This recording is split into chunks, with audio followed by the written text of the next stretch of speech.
a developing story. A man arrested outside the home of Secretary of State John Kerry on Beacon Hill is facing a judge. Kerry's security detail says the man was peeping into the home and taking pictures. Police were called and they say they found a pellet gun inside of his car. Michael Rosenfield is outside court with the very latest on this. Michael?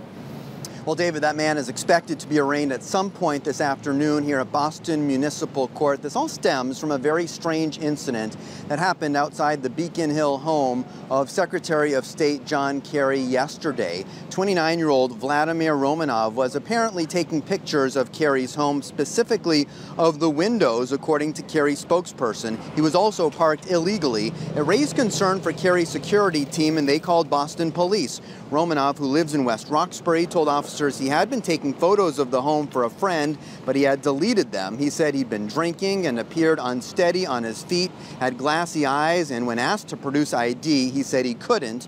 According to investigators, he was arrested for having an open container of alcohol. Police found a pellet gun when they searched his car, as well as CO2 cartridges, which are used for pellet guns, 3 cell phones, and a GPS, all of which were seized for evidence. Here's Boston Police Commissioner Ed Davis. The secretary was not there. He had left to go over to Spalding. So security is certainly present when the secretary is in the city. But in this particular case, he wasn't actually at the residence.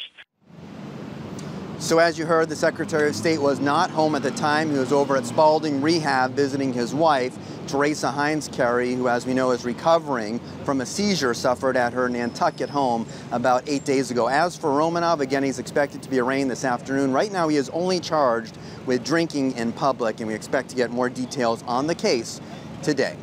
We're live in Boston. Michael Rosenfield, WBC News.